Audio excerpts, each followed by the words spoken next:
Buenas noches, mi querido Diego, mi querido Oli. Lenin. ¿Cómo se encuentran el día de hoy? ¿Cómo Hola, hola. estamos?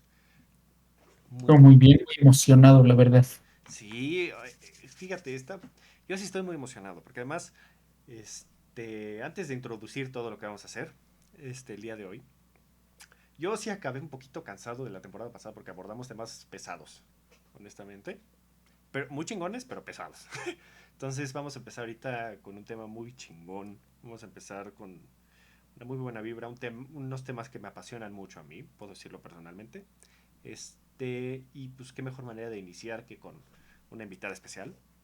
Súper especial, podría decirse que es casi casi la primera seguidora del programa, que ha inspirado varias dinámicas incluso del programa, por lo menos la de el proceso de historiografía, todo el análisis historiográfico, e incluso la primera obra historiográfica que abordamos. Entonces, vamos a cambiar a la cámara para que vean a nuestra invitada de la noche de hoy. Hola cámara. Y tenemos de invitada a nuestra queridísima Rodi. ¿Cómo estás, Rodi? Muy buenas noches. ¿Cómo te encuentras el día de hoy? Hola, Manu, buenas noches, muy emocionada, muchas gracias por invitarme. Hombre, gracias por acceder. La verdad. Cuéntanos un poquito de ti, sobre todo aquí en este tema. ¿Qué estudias? Sabemos que esto es algo que Pues, les tiene mucho que platico, ver. yo estudio arquitectura Ujú. y tiene mucho que ver con la historia, me gusta mucho toda la parte cultural de la arquitectura, me gusta mucho el arte, me gusta mucho la literatura y ojalá les pueda compartir todo lo mágico que es la arquitectura. No, yo de verdad estoy muy emocionado. Desde joven he sido apasionada de la arquitectura por por la familia. O sea, mi mamá es arquitecta, entonces es impresionante. También mis respetos con los arquitectos, porque es una profesión que dices tú en la madre con lo que trabajan. De verdad, no es por tirar flores, pero sí está muy cabrón lo que hacen. Este es muy apasionante y vamos a hablar el día de hoy, como nos delata nuestro título, de arquitectura egipcia. Y como ya hemos mencionado, esta temporada vamos a abordar la de historia del mundo antiguo. Entonces, a mí personalmente es un tema que me atrae mucho. No sé si puedo hablar por Lenin y por Diego. Yo puedo decir que es un tema increíble y entonces la verdad estoy muy emocionado. No sé qué opinen Diego, Lenin, cuéntenos. Me emociona mucho. No, qué emocionado suenas, ¿eh? Qué Sí bruto. te creemos, ¿eh? Sí te creemos. Mira, estuve así de creerte. este. Ay, no No, sé qué.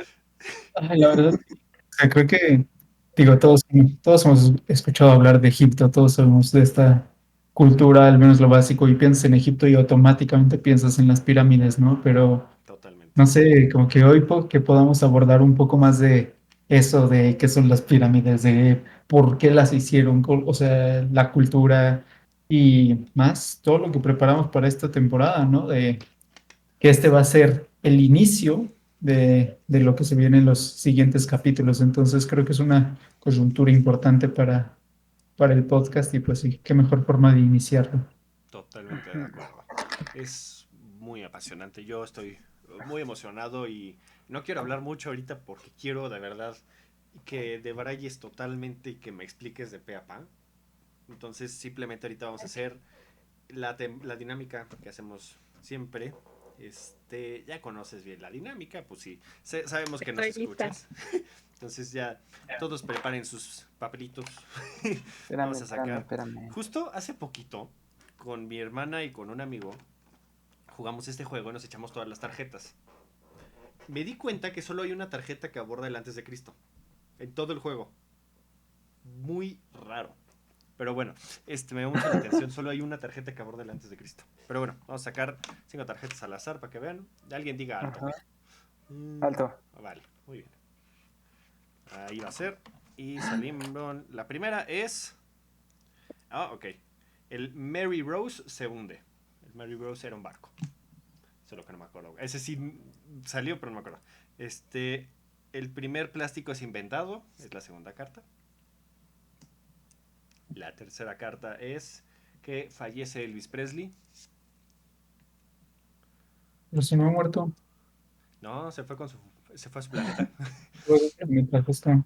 Este, Malala Yousafzai es honorada con el Premio Nobel de la Paz y galardonada, sería el término correcto. Y el primer bombillo eléctrico es patentado. Sería la última que salió.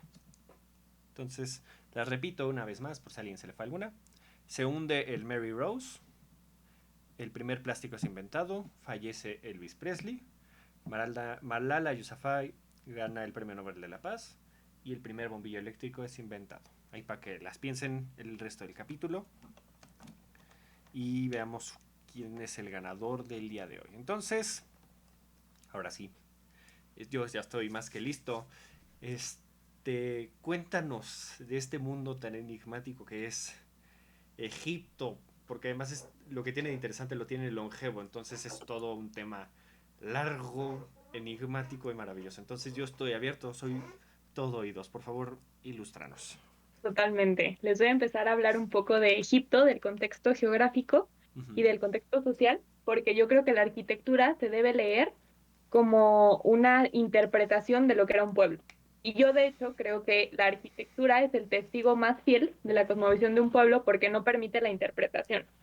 Entonces, creo que es una herramienta muy amena y muy cercana a la historia, porque, por ejemplo, ninguno de nosotros cree que los faraones vivían dentro de las pirámides, ¿no? Sabemos que eran tumbas y por ende sabemos que era una sociedad muy apegada a la muerte.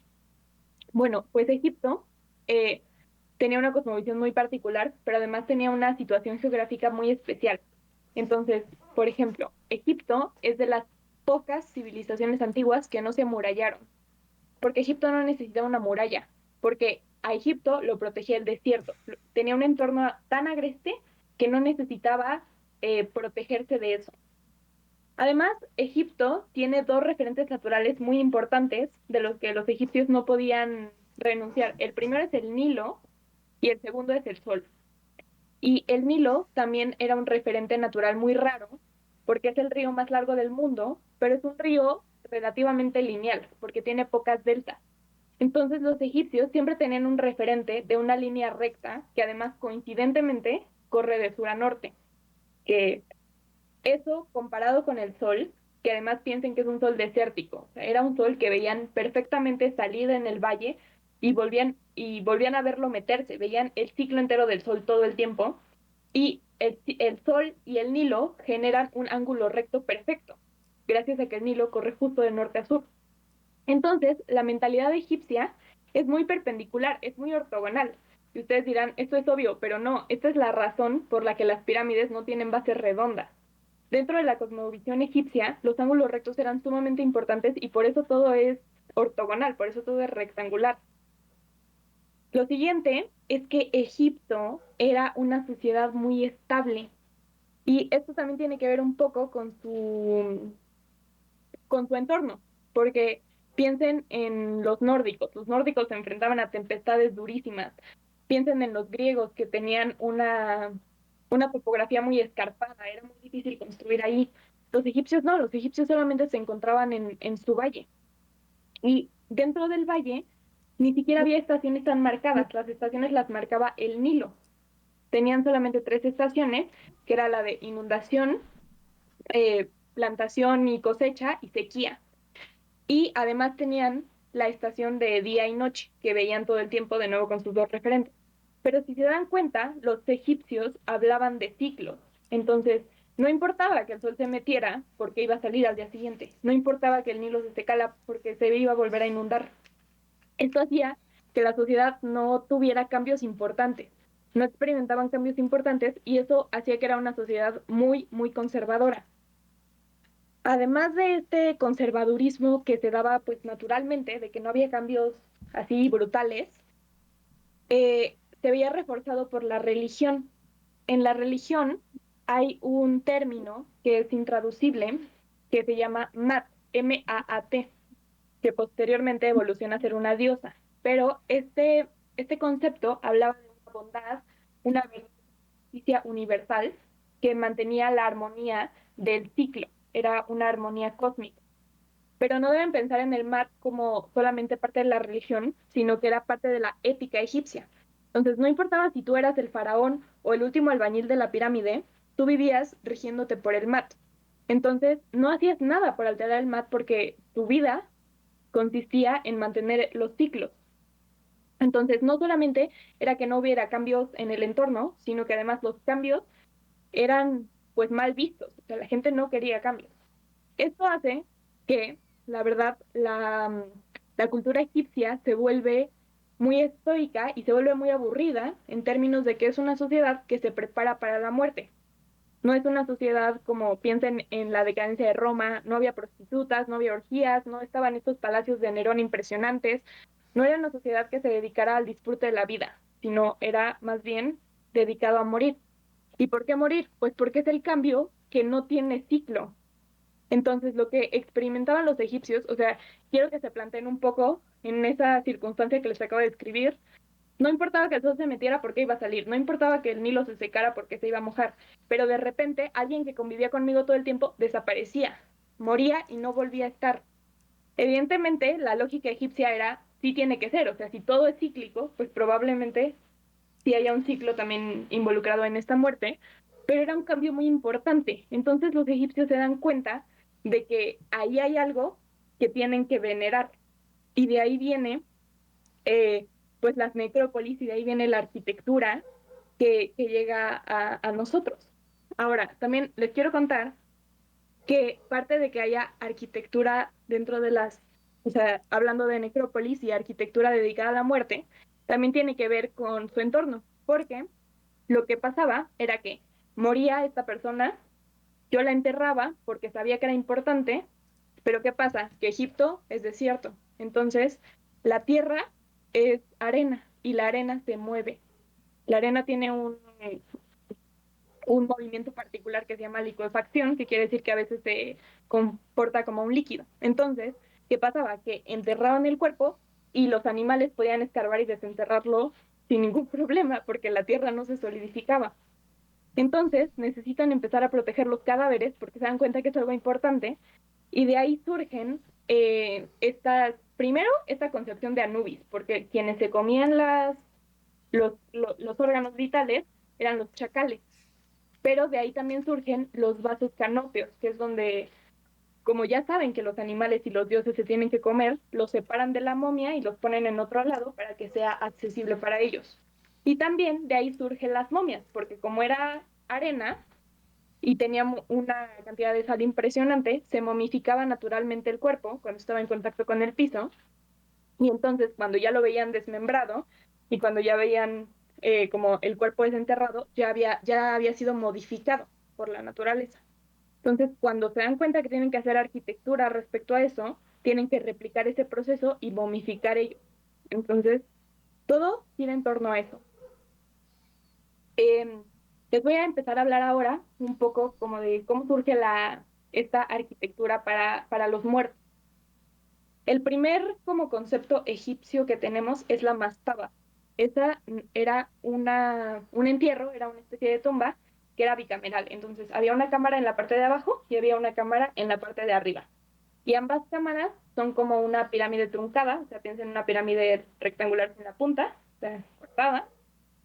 Y la parte de abajo es donde estaba el cadáver y la parte de arriba se llama cerdado y era una especie de templo donde ponían la ofrenda. Ahora, esto a ustedes les parecerá súper normal, ¿no? Pues sí, ahí está el cuerpo, les acabo de decir que era lógico, pero en realidad esto no lo era, porque piensen en otros entierros de otras civilizaciones antiguas, la ofrenda siempre está junto al cuerpo, porque está junto al muerto, es para él.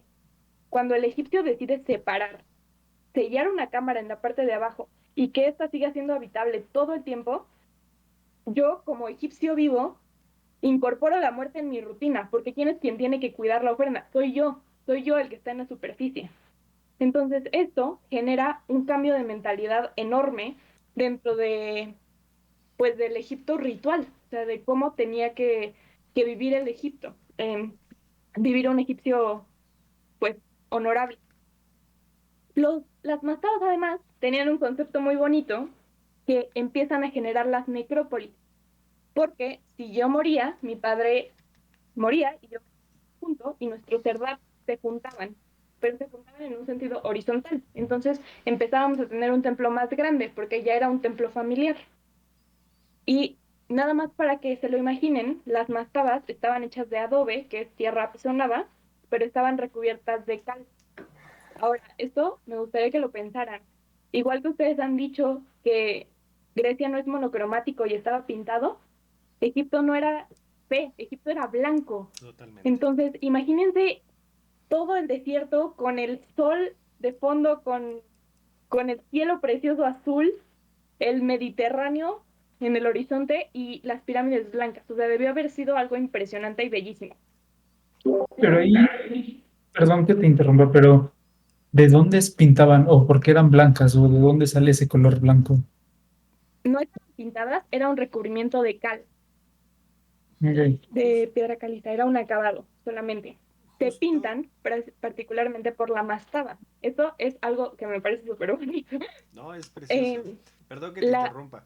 Justo, adelante. solo para dar un punto de referencia a la gente, si se fijan en la pirámide de Keops, si mi memoria no falla, en la punta sigue existiendo el recubrimiento de cal todavía y de la zona lisa de la pirámide. Justo tengo aquí referente visual. Para las personas que nos están escuchando, una disculpa, pero buscan una imagen de la pirámide de Keops, ahí se ve todavía el basamento y se ve que es una zona más clara. E incluso Heródoto habla de estas pirámides en su obra y es espectacular las descripciones que habla de Egipto. Listo, continúa, perdón, solo quería dar este dato. De hecho, se pintan porque hagan de cuenta que las mastabas en el Cerdab, pues cada quien ponía lo que tenía, ¿no? Entonces, las familias superadineradas tenían estas esculturas de oro sólido, estos recubrimientos preciosos de metales que brillaban con el sol, pero si yo era artesano y no tenía eso, ¿qué hacía? Pues pintaba. Entonces, las mastabas de los artesanos estaban pintadas por dentro y describían la vida del muerto. Esa es la razón por la que cuando entramos a las cámaras funerarias después de la tumba de Tutankamón, está Tutankamón. todo pintado. Eso lo tomaron los ricos que dijeron, esto se ve bien padre, también podríamos hacerlo nosotros. Pero en realidad era una técnica artesana. Y también, igual como chisme histórico, lo que está escrito era por qué el muerto había mantenido el mat.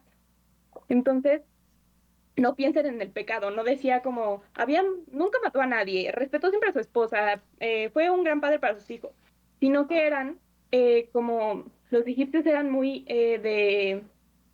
pues como de rituales, entonces, por ejemplo, traduciéndolo un poco a nuestra época y a los mexicanismos, si nosotros fuéramos a tener una mastaba, lo que diría nuestra mastaba en realidad sería, nunca pasó debajo de una escalera, nunca se le cruzó un gato negro, eran esas cosas que eran como gestos que decían, no, pues entonces tuvo una vida súper recta, pero Justo, no esa concepción de pecado aún. perdón que te interrumpa, por si a alguien le interesa el dato, justo muchas de estas son plegarias, se les conoce, Ujú. y por si a alguien le interesa algún día leerlas, es muy interesante, es el famoso libro de los muertos egipcios. Muchas de estas transcripciones se repiten en varias de estas tumbas. Por si a alguien le gusta leer, ese libro de los muertos egipcios es muy interesante. Son unas imágenes muy padres, es maravilloso, perdón. Es precioso, sí. Y una pregunta también, o sea, en estas mascadas, ¿cuáles eran las ofrendas o qué es lo que ponían ahí por el muerto? O sea, si no era como para que lo acompañara en la vida posterior, entonces, ¿qué se le ponían? Sí solían ser sus pertenencias para que lo acompañaran, pero la diferencia es que no está junto al cuerpo. O sea, yo como vivo es quien se lo tengo que llevar. ¿Me entiendes? No es que él lo fuera a tomar, porque está en una cámara de arriba. Entonces había un ritual para que el muerto pudiera tener acceso a eso, pero no, si eran para él y eran incluso sus animales de compañía, las pertenencias que le gustaban y etcétera, Hasta esclavos. pero esclavos para los adinerados, pero estaban en la parte superior. Entonces esas ofrendas se mantenían. Había rituales como de mantenimiento Y en para la este ofrenda. punto ya se llevaba a cabo un proceso de momificación, o sea, para el Sí, muerto. O sí, sea, porque ya no estaba en contacto directo con la tierra. ok, que era cuando separaban los cuatro órganos principales, ¿no? Me parece que era Así y que es, los ponían en diferentes vasijas. Entonces, eso ya así se... es. Ok. Exacto. Bueno, en realidad esto es el principio de la pirámide. Les voy a hablar de la pirámide porque es una de las pocas revoluciones arquitectónicas que tiene Egipto. Como les dije, era una sociedad muy estable. Entonces, como para lo longevo que fueron 3000 años casi de esplendor, la historia del arte avanza muy poco. ¿A qué me refiero con esto? Si tú ves un jeroglífico de las primeras épocas a de las últimas, entiendes perfecto que es Egipto. A pesar de que sí tiene sus cambios mínimos, en realidad eran, eran cánones que seguían siempre. ¿Qué sucede con la pirámide? Pues que llega el faraón Sócer al poder y tiene un consejero que se llama Imhotep. Imhotep le dice, pues muy padres las mastabas, pero ya todo el mundo las tiene. Y tú eres el faraón y tenemos que hacer otra cosa. Imhotep plantea dos elementos muy importantes en la arquitectura egipcia. La primera es que empieza a construir con piedra. Pero cuando digo eso, no piensen que la piedra es este bloque de las pirámides de Giza, sino que eran pequeños bloques de ladrillo. O sea, literal tradujo el adobe a la piedra, nada más. Y lo siguiente es que literalmente inventa la pirámide. ¿Por qué? Porque dice, está muy padre lo de los serdabs, están juntos, pero ¿qué pasa si ponemos uno sobre otro? Y eso es lo que genera la forma piramidal que conocemos ahora. Esta es la primera pirámide y es la pirámide de Sócer. Y tiene un cambio en la mentalidad geométrica y arquitectónica brutal. Primero, porque es el hecho de que nos quede la arquitectura funeraria tiene que ver con el material que usaron, que es la piedra. Pero esto no es un error. Los egipcios, como les dije, no disfrutaban la vida, no vivían para el mundo real, o sea, para el mundo Terrenal. terrenal, exacto. Y entonces toda la arquitectura que estaba enfocada a lo terrenal se hacía con adobe. Entonces, esta es la razón por la que no nos queda ningún palacio. No es que no hubiera la casa del artesano, no hay palacios. No piensen en Grecia antigua, no está la Acrópolis, no está el Ágora, no están estas plazas públicas. Eso no nos queda de Egipto. Lo que nos queda es justo como la arquitectura para el más allá. Y eso lo entendían perfecto. Sabían que la piedra perduraba y el adobe no. Y por eso elegían construir con piedra. El segundo es que empiezan a pensar en la pirámide como una ascensión. Y esto probablemente a ustedes no les parezca nada impresionante. ¿Por qué? Porque ustedes son mesoamericanos y el mesoamericano siempre entendió el punto cero y siempre entiende que la deidad está arriba, pero eso no pasaba en el mundo antiguo. Recuerden lo que les dije, el Nilo corre en horizontal. Lo único que está arriba es Ra, pero Ra reencarnó a nuestro faraón y entonces ahí está. El Serdab crece igual horizontalmente. La vida es lineal, ¿me entienden? Entonces, que empezaron a pensar, si ascendemos y si lo hacemos más cerca del sol, es un cambio brutal. Además, se genera un principio que a ustedes les parecerá intuitivo, pero en realidad no lo es tanto, que es que evidentemente la mastaba de arriba tiene que ser más chica que la de abajo, porque si no se nos cae. Pero este principio se sostiene hasta 1940. Este principio de construir se sostiene hasta la actualidad. El único momento donde alguien va en contra es en las columnas cretenses que decidieron voltear su columna y la parte estrecha está abajo. Pero más allá de eso, hasta que Álvaro Alto llega con acero y voltea la columna, nadie más lo hizo. Entonces es algo brutal que entendieron los egipcios desde el principio y que rigieron el mundo hasta casi hasta nuestros días prácticamente. Ahora, si les acabo de decir todo esto que aportó la pirámide de Sócer, ustedes me van a decir, ¿por qué no es la más famosa? La verdad, porque es fea, ¿ok? Es horrible. Muy fea. Sí, es horrible. Y ustedes la ven y tiene una piel así como escamada, horrorosa, o sea, de que se ve el ladrillo, está nada recubierta, se ve el nicho como un nicho y otro, y esto también, o sea, no aporta No. nada así estéticamente, pero sí fue muy importante. Coloquialmente se diría está bien puteada la pinche pirámide. Exacto. Es muy antigua y se ve muy mal. Mm. Pero en realidad Imhotep es quien crea esto. Y lo que hacen los faraones después en Giza es que perfeccionan esta forma y la aplanan. Y si ponemos piedras más grandes y le ponemos un acabado, todo eso, sí, en realidad es parte de Imhotep. Ahora, les tengo que comentar otra cosa, necesariamente, que es que las pirámides no las hicieron los aliens.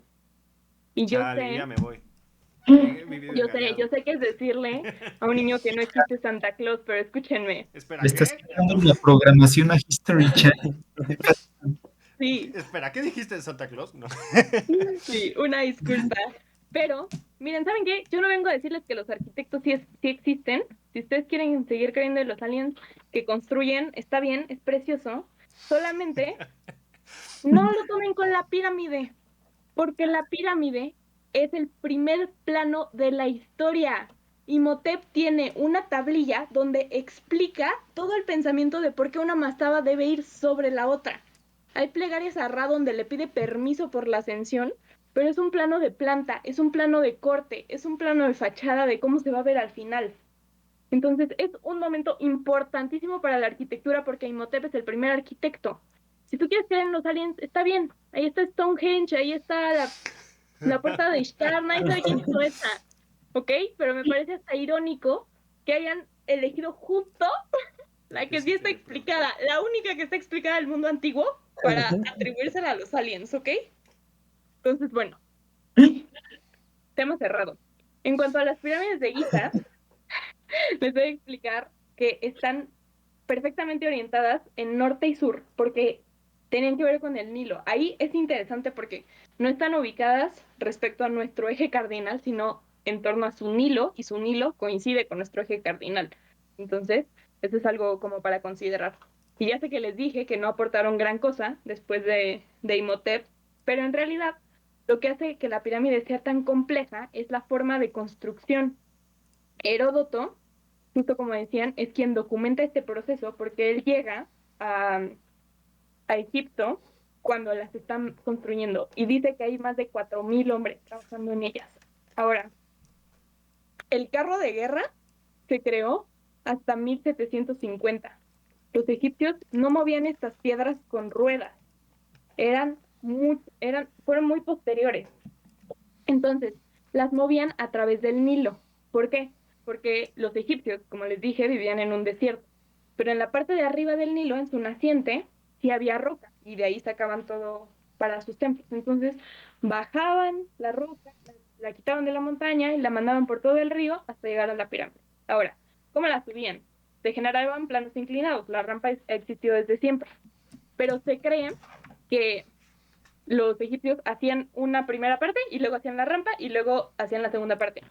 Si hubieran hecho eso, no hubieran terminado las pirámides jamás. El tiempo para construir la rampa hubiera tardado exactamente lo mismo que el tiempo para construir la pirámide. Entonces, los egipcios crean un orden en la obra porque generan una estructura antes de que esté la pirámide, ¿me entienden? Entonces, hay toda una planificación de obra superior de cómo tienen que ir subiendo las piedras antes. O sea, eran ingenieros, pero súper bien dotados. Hay como Impresionante. un dato cultural, Heródoto nos habla de una máquina incluso que habla, no sé si le vas a hablar, si le vas a hablar, dime. Este, Heródoto nos menciona de una máquina que es un contrapeso, es un principio de física, en la cual había un chingo de esclavos acá que empujaban para que se levantara la roca y girara y se fuera para allá. Y existen documentación, existen sitios arqueológicos en donde se encuentran a los esclavos que tenían que empujar y cargar estas piedras. ¿Y cómo se sabe que eran los esclavos? Porque todos o se nota que, o sea, tienen la espalda tal cual puteada, no tienen columna vertebral, están deshechos, todos los huesos los tienen hechos tiras precisamente por mover estas piedras. Entonces es muy interesante, es impresionante. Si de verdad quieren profundizar en esto, lean Heródoto, es un chingón hablando de Egipto. Es emocionante, perdón. Sí, es impresionante. En cuanto ya a la parte constructiva, ¿qué sucede? Que se sabe que en las cámaras funerarias están las, pues, las reliquias de los faraones. Entonces, todo este saqueo inicial que ahora documentan las películas y hollywoodenses no es moderno. Los egipcios pobres también sabían que ahí estaba el oro y también sabían que ahí había cosas que robar. Entonces, los arquitectos tienen que empezar a crear un juego de cámaras. Las cámaras secretas sí eran donde están completamente vacías, había una trampa para que no robaran. Además de que la pirámide tenía un estilo de seguridad, que era que la entrada de la pirámide no está a ras de piso, sino está como a la mitad de la pirámide.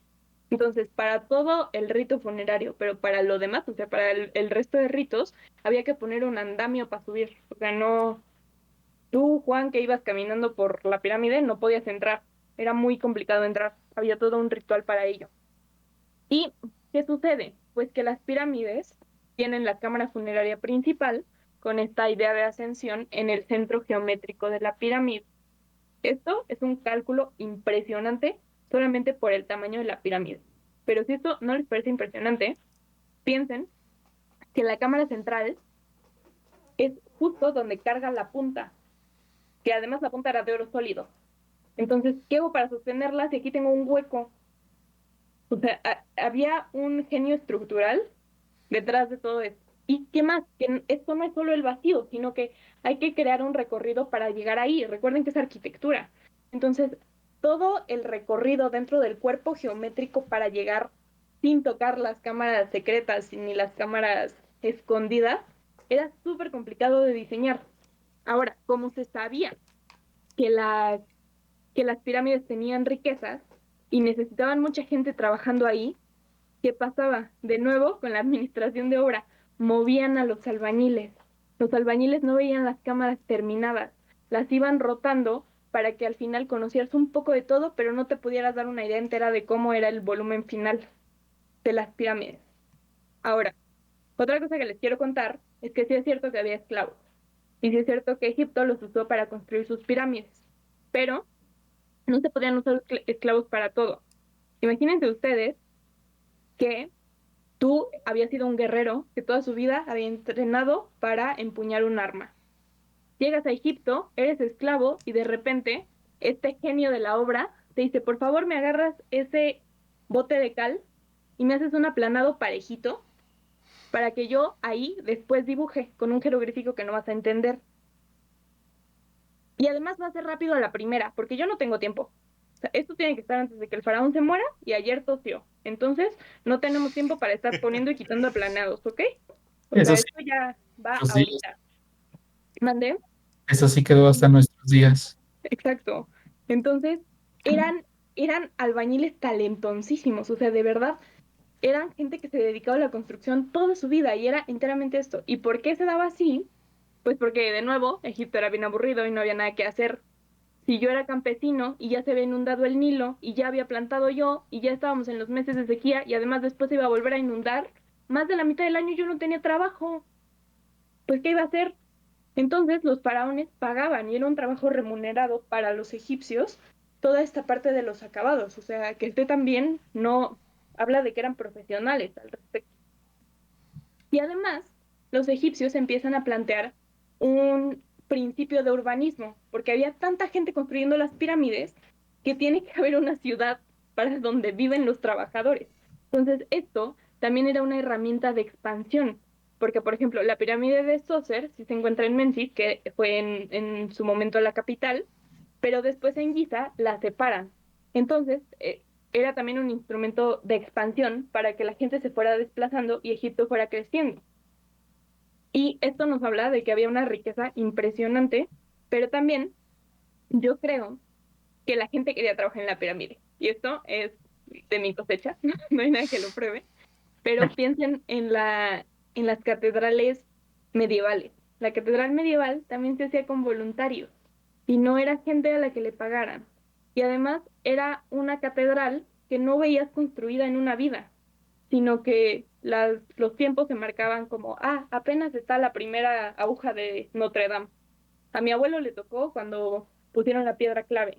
Entonces, imagínense el poderío de Egipto, pero además la impresión de decir, yo hice eso, porque las pirámides sí se construían en una vida. Se empezaban a construir cuando el faraón se coronaba y se terminaban a construir máximo 70 días después de su muerte.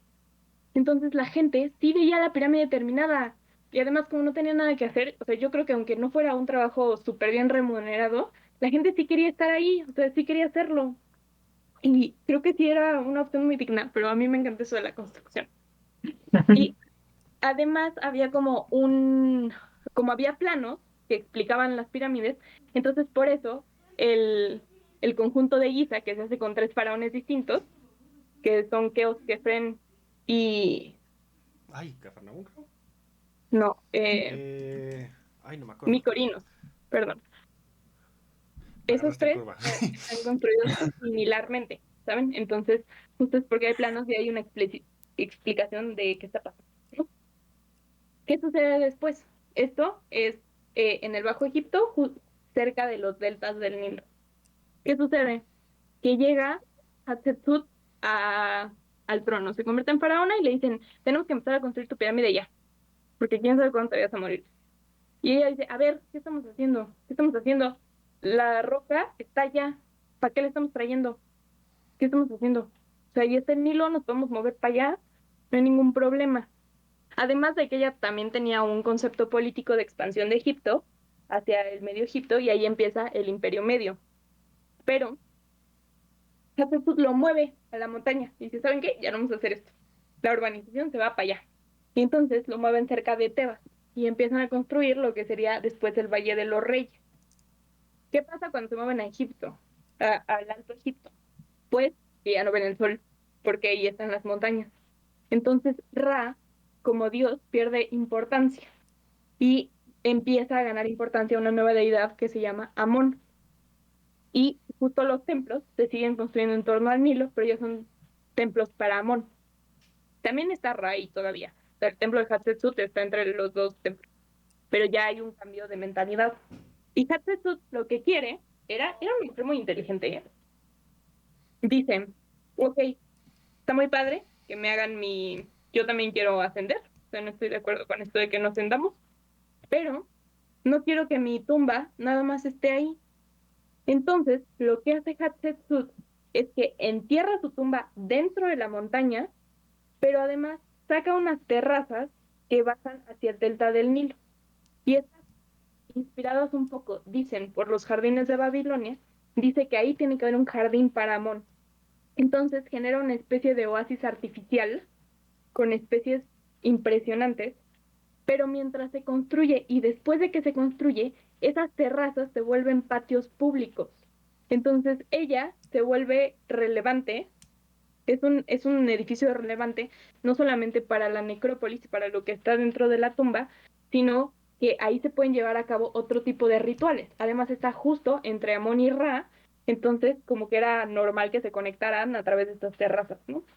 Y en esta tumba, si no la conocen, búsquenla, es la primera tumba de patios porticados. Si cuando tú piensas en columnas, piensas en Grecia, estás mal, porque las columnas son egipcias.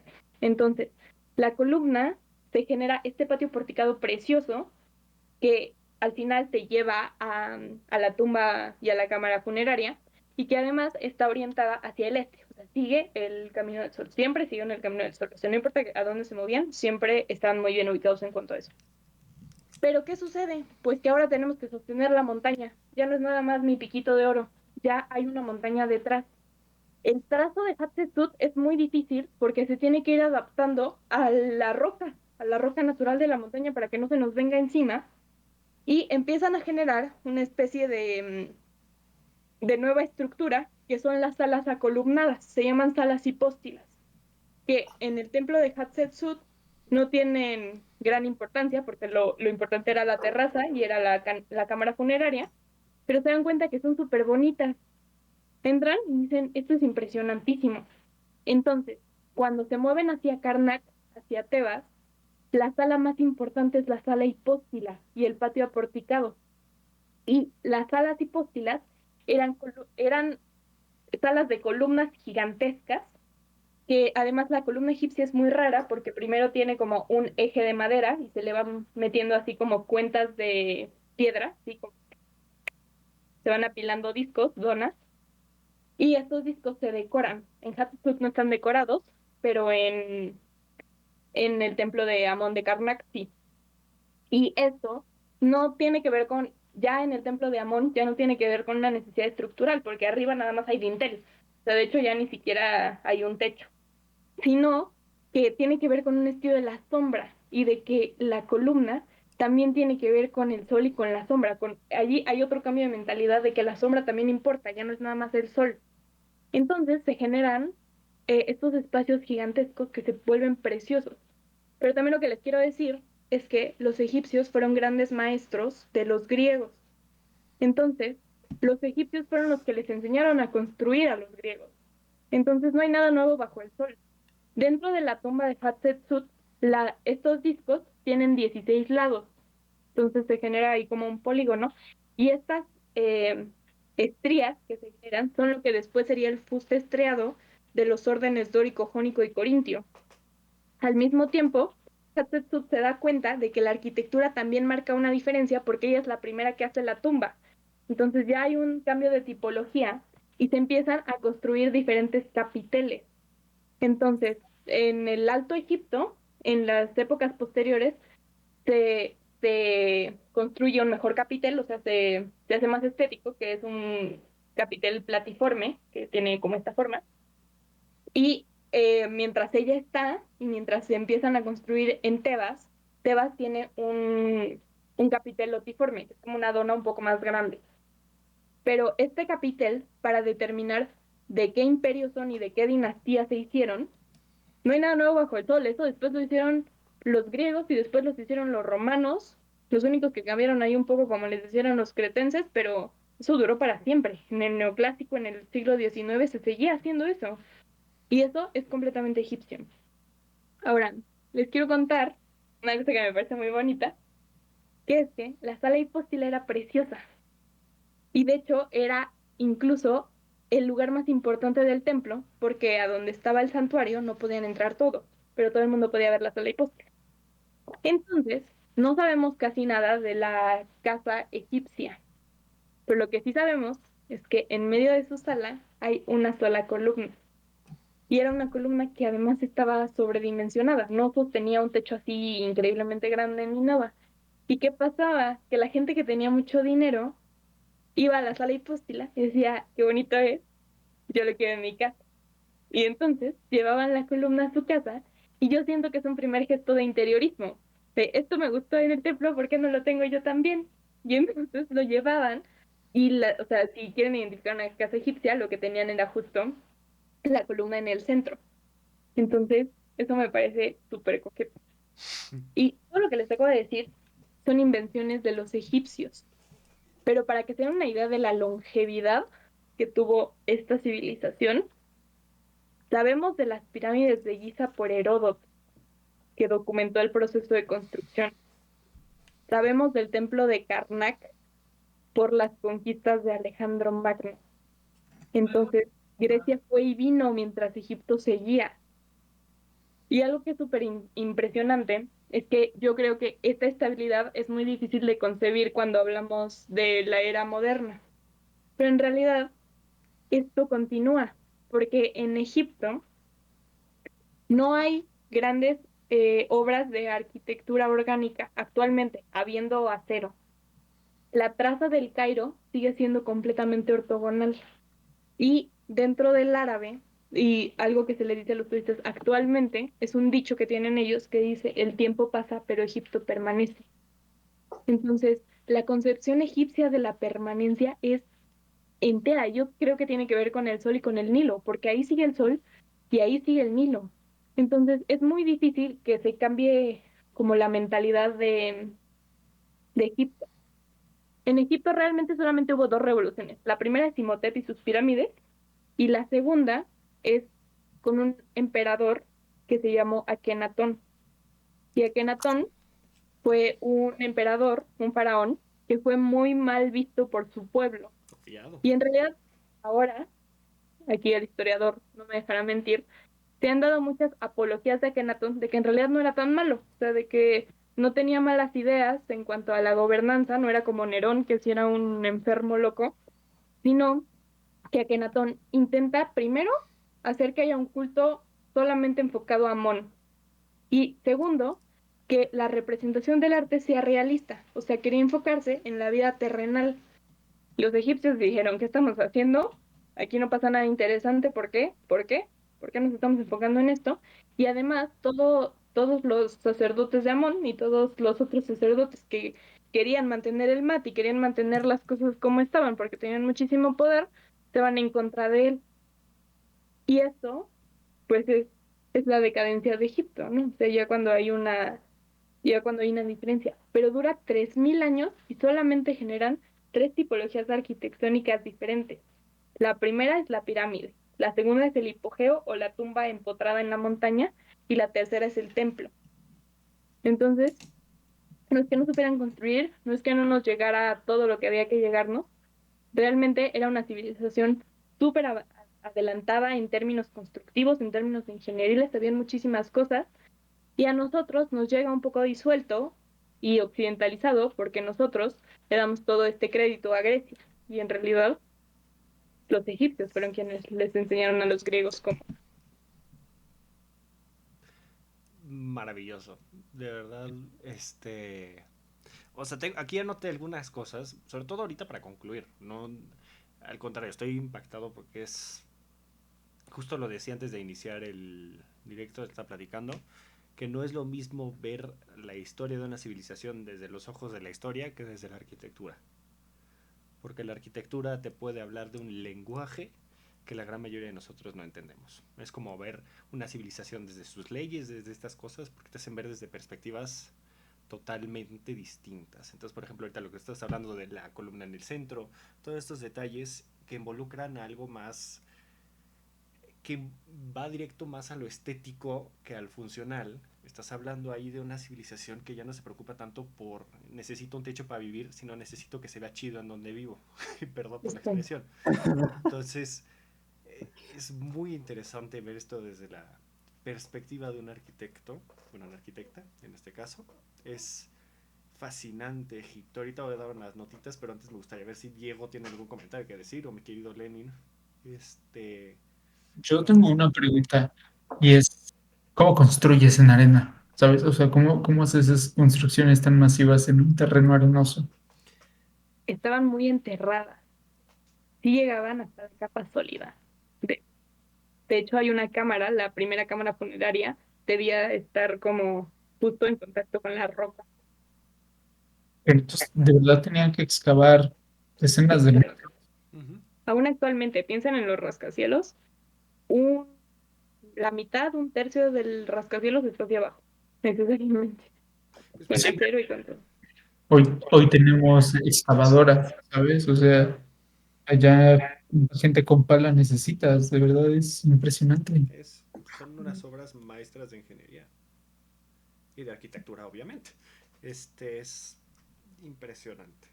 Si algún día tienen, pónganse a revisar las tumbas de los faraones. Se conocen tres popularmente, pero hay cientos, hay centenares. El Valle de los Reyes está inundado de tumbas. El Valle de las Reinas también, y el Valle de los Nobles. También tienen tumbas muy, muy, muy interesantes. Diego, no sé si quieres decir alguna cosa. Eh, Estoy sorprendido. Tal cual. Sí, me dejaste Estupefado, estupefacto. estupefaciente. Ah, no. Eso- este, yo solo, o sea, voy a dar unos detallitos ahí muy interesantes, sobre todo para complementar lo que tú nos estabas diciendo, porque de verdad es muy interesante. Abordaste un tema vital que tienes que hablar de Egipto. Siempre cuando hables de Egipto antiguo, tienes que abordar el Nilo. Punto. El Nilo es porque la simbología que tiene el Nilo dentro del mundo egipcio es impresionante, son imágenes hermosas, porque al fin y al cabo, estas imágenes que te da, porque el Nilo llega, se desborda el caudal, se rebasa la madre, dirían por ahí, inunda y llena de alga todo el borde del río. Y esto es lo que produce que sea una tierra tan fértil, porque al fin y al cabo es un desierto el Egipto. Sin embargo, todo el caudal y todo el borde del Nilo es una zona extremadamente fértil gracias a esta alga. Este, y al fin y al cabo, esto es una simbología que le dan los egipcios y la trascendencia que da, que el Nilo trae la vida y se la lleva con él. Entonces, cuando uno fallece, se va por el Nilo a la nueva vida. Entonces, son imágenes sumamente hermosas, conmovedoras, que hasta te tocan el corazón. O sea, me acuerdo alguna vez incluso que salió la noticia hace como unos 20 años que transportaron a un faraón para llevarlo al Museo del Cairo y él abordó por última vez el río Nilo para transportarlo al Museo del Cairo. Entonces dijeron que hizo su último viaje antes de ir al inframundo. Entonces se me hizo una imagen sumamente conmovedora, sumamente hermosa, porque al fin y al cabo es lo que ellos creían. Entonces es hermoso hablar esto del Nilo, es hermoso hablar de Egipto.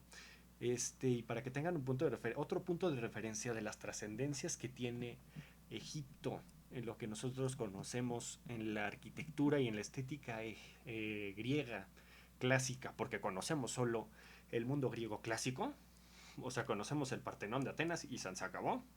Si bien te va, te conoces la Venus la Venus, cosas así, pero no conocemos mucho. Sin embargo, el antecedente más importante que tenemos de la escultura egipcia, digo, la escultura griega es egipcia. Incluso hablando de la escultura, ay, se me fue el nombre de esto. Ay, ay. Previas al clásico de Grecia, ay, me van a odiar las personas que me escuchen de esto. Micénica, la escultura micénica, el antecedente más importante que tenemos es la estática que tienen las esculturas egipcias, porque son esculturas sumamente rígidas, sumamente inmovibles, hablando del movimiento corporal de las esculturas, y esto nos habla mucho físicamente, hablando de un estudio artístico de las obras e incluso de la arquitectura, sobre todo de la arquitectura egipcia, de por qué se hace en piedra, porque querían que esto perdurara. Punto. Si se hace en piedra es porque la muerte sigue aún a pesar de nosotros. Entonces, incluso el material que nos estás mencionando tan puntualmente y tan maravillosamente tiene una trascendencia, tiene una motivación, tiene todo. Entonces yo estoy personalmente muy agradecido. Ha sido una plática sumamente interesante y enriquecedora para un tema que a mí personalmente me gusta mucho.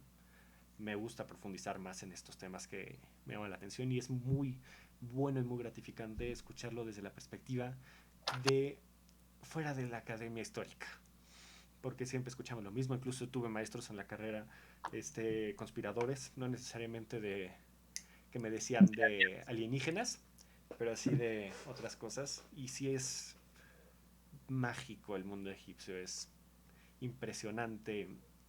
Si de verdad tienen la oportunidad, hay muchísimos documentales, hay muchísima información. Si algo tenemos la ventaja de conocer de Egipto es que sabemos qué es lo que dicen sus paredes.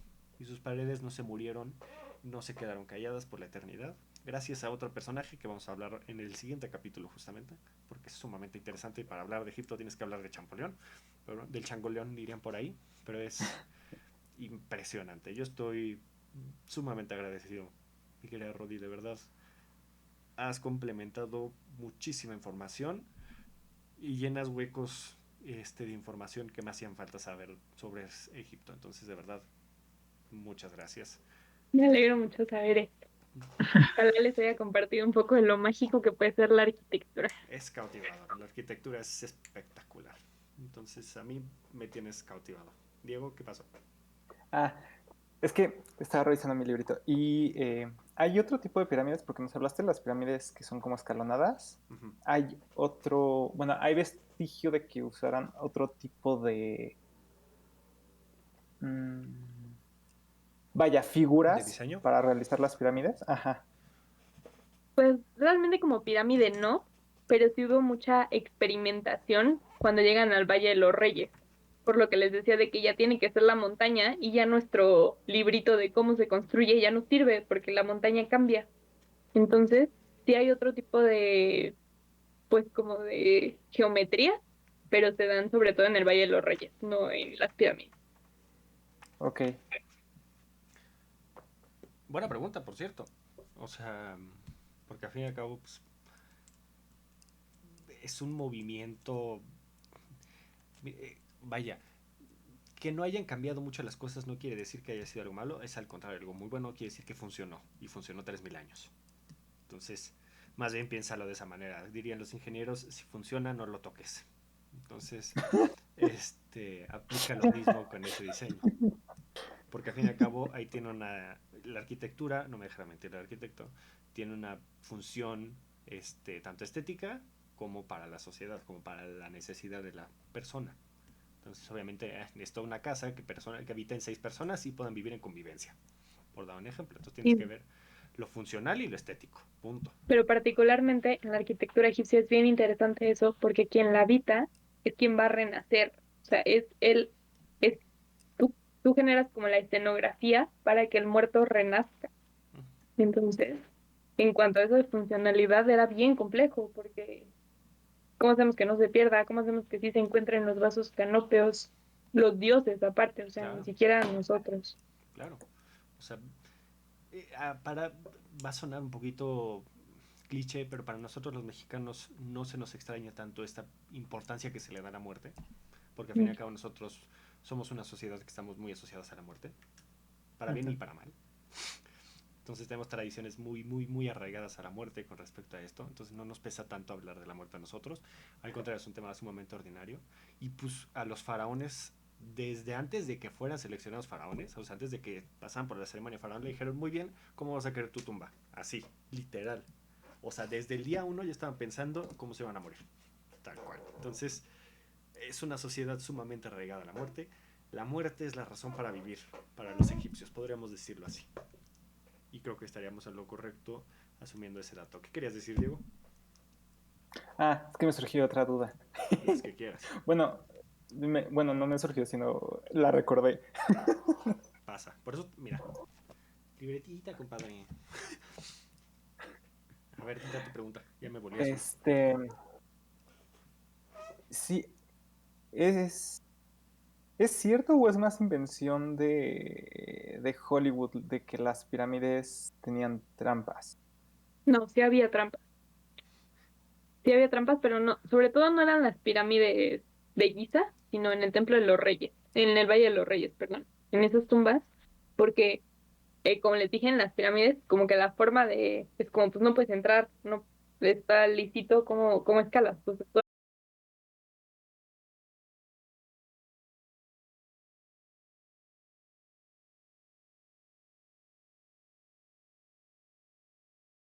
Deme un segundo. Ya nos reconectamos. Perdónenme. ¿Ya? Una falla técnica. Brincó mi internet, ya saben. Sí. Me gusta brincar. Pero bueno, ahí volvemos a la parte funcional que tiene la arquitectura. Se sabe, se conoce, muchos dicen, hablan de los saqueadores de tumbas del siglo XX y siglo XIX, cosa que es una mentira total. Desde que se podría el maldito faraón, había gente queriendo sacar el dinero de la tumba. Entonces, era muy común esto del saqueo de las tumbas, era muy común que se robaran todo esto. Incluso algunos faraones llegaron a tomar las medidas tan extremas de matar a toda la gente que construyó la tumba y enterrarlos con ellos para que no se supieran de las cosas. Y en este sentido también es un poquito problemático conocer bien de la distribución de todos los objetos que existían dentro de las tumbas, porque no quedan. Y el único vestigio que tenemos de cómo se acomodaban las tumbas y todo lo que llegaba a tener adentro una tumba es gracias a Tutankamón, que supo esconder muy bien su tumba, literal. Entonces esa es la única razón por la cual más o menos tenemos una idea somera de en un periodo específico cómo se enterraba a la gente. Porque fuera de eso no se encontraba nada. Tal cual las famosas pirámides de Keops y todo esto, cuando se empezaron a investigar, estaban totalmente saqueadas. Incluso están así de amoladas las pirámides actualmente al día de hoy porque les saquearon la fachada, irónicamente. Entonces, pero ahí vemos la parte funcional. Buena pregunta. Yo tengo igual un par de preguntas. A Una ver, va para el historiador y otra para el arquitecto. dale. En cuanto de los esclavos, pues sabemos que se requirieron miles de esclavos, o sea, ¿de dónde salían? ¿Sabes? O sea, no sé si Egipto era una sociedad muy guerrera como para obtener esclavos de guerra, o si nada más era como otra estructura social en la que todo que nacía esclavo se queda esclavo. Sí fue una sociedad bélica, hablando sobre todo del Imperio Medio en adelante, sumamente bélica, porque además en el Imperio Medio es cuando se reunifica totalmente Egipto. Entonces ahí vamos a hablar de la conquista de los bereberes, de guerras con los bereberes, vamos a hablar de guerra con los cananitas, vamos a hablar de guerra con toda esta zona de acá de la península arábiga. Sobre todo esta península en donde se conecta Asia y África es una zona sumamente conflictiva hasta el día de hoy, pero sí era una sociedad sumamente bélica. Grandes Justo faraones. en el estrecho, ¿no? Que queda, o sea, que conecta a Egipto con lo que ahorita creo que es Israel. Ajá, o sea, toda la península arábiga, este estrecho de acá, entre Egipto y no me acuerdo qué país es el que conecta con Egipto, sin embargo hablamos de la península arábiga, porque además no voy a hablar de países porque sería anacrónico y no me acuerdo, entonces voy a Pero usar eso bueno, a mi favor. esa zona, ¿no? O sea, ese estrecho entre Ajá, el mar Mediterráneo y el Mar Rojo. claro, sí. Toda esta zona Ok. e incluso llegaron a tener conflictos con Mesopotamia. bueno, pues sí, Claro. la zona de Mesopotamia. Se sabe que tuvieron contacto con los fenicios, con los griegos, con obviamente los hebreos. Pues más adelante todo el rollo que se da con los romanos, pero sí, sí hubo mucho contacto con ellos. No sé si respondí tu pregunta. O sea, los esclavos eran mayormente esclavos de guerra. Sí. Ok.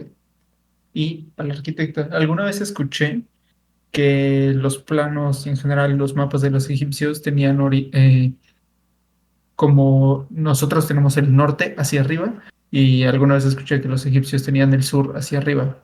¿Esto es cierto? Me mintieron en la cara. No, no te han mentido. Lo que pasa es que cuando nosotros hablamos de arquitectura egipcia, siempre hablamos de norte y sur porque coincide con el Nilo. Pero la referencia de los egipcios no era norte y sur, era Arriba del... naciente del Nilo, naciente del Nilo Mediterráneo. Sí, sí, sí. Entonces, como el Nilo nace en el sur, sí, sí está marcado. Ok, entonces es más bien la orientación hacia acá nace el Nilo y Ajá, orientado todo a hacia acá nace el Nilo. justo. Ok, y ya de E- ahí fuera Esa el sur. orientación se empieza a modificar un poco cuando empiezan en el templo de Karnak, porque como les dije, ya estudiaban la sombra, y la sombra ya no es por el Nilo, es por el sol.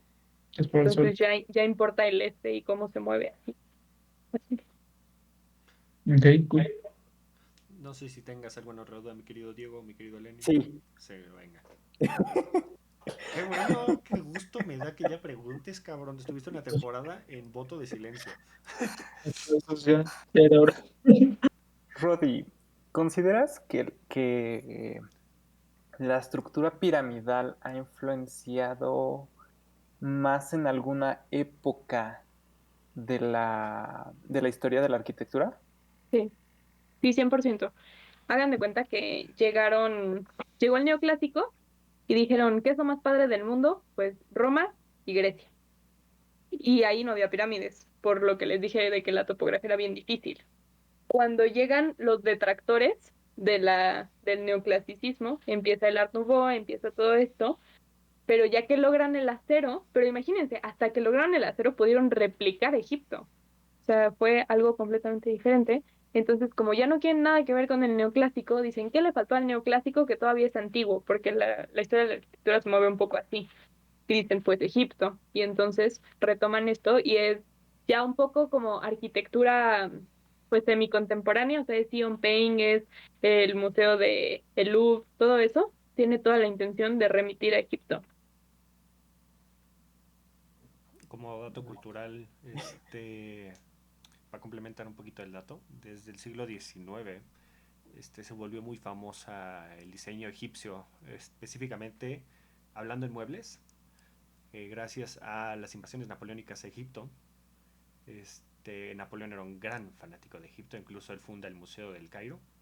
Y una de las grandes aportaciones de Napoleón a la egiptología es la piedra de Rosetta. Pero también era un apasionado del estético del Egipto, hablando en muebles y en esto. Entonces, incluso Napoleón mandó diseñar muebles basándose en diseños egipcios. Le encantaba.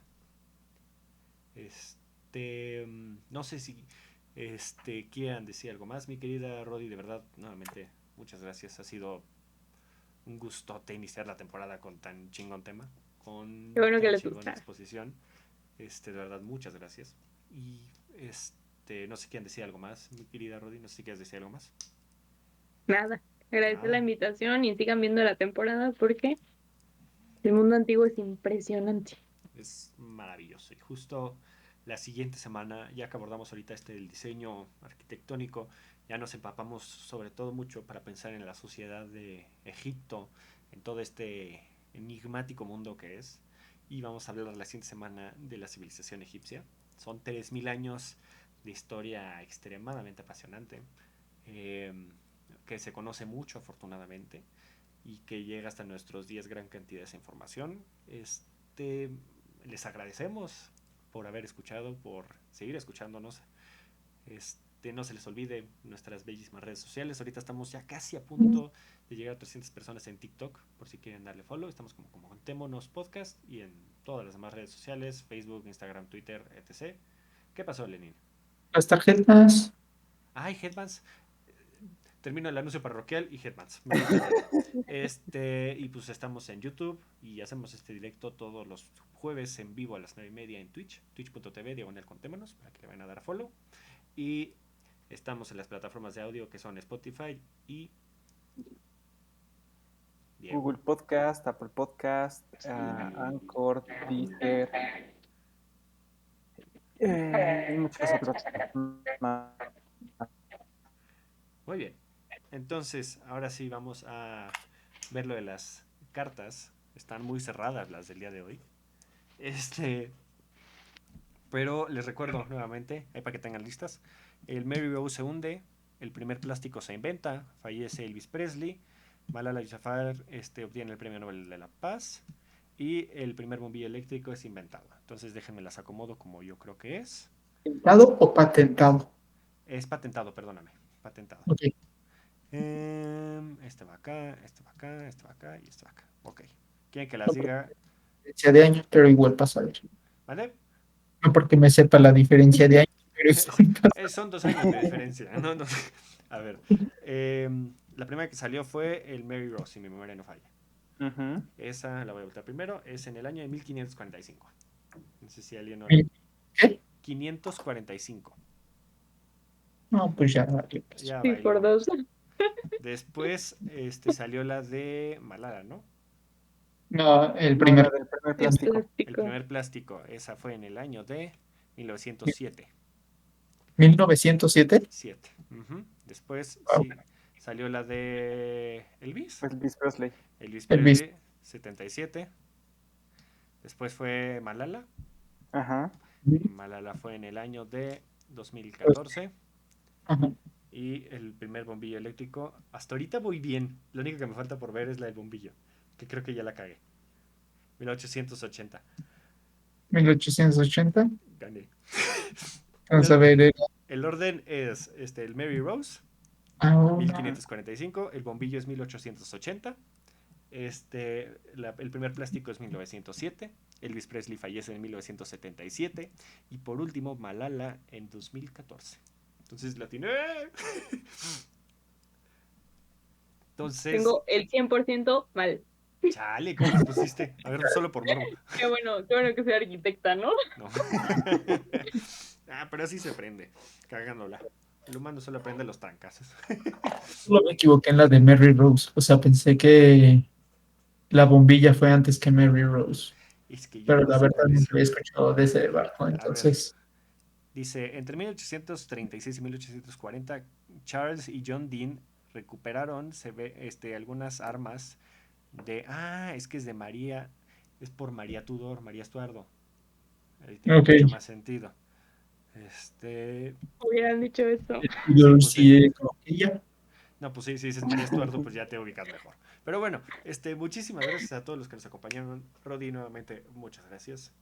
Diego, a ti no te agradezco porque no tienes de otra. Y Lenin, a ti tampoco. Pero aún así, Ok. gracias. Nos vemos el próximo jueves con Egipto. Va a estar muy divertido ese capítulo. Y cuídense mucho. Nos vemos en la próxima. Muchas gracias. Adiós. Bye bye.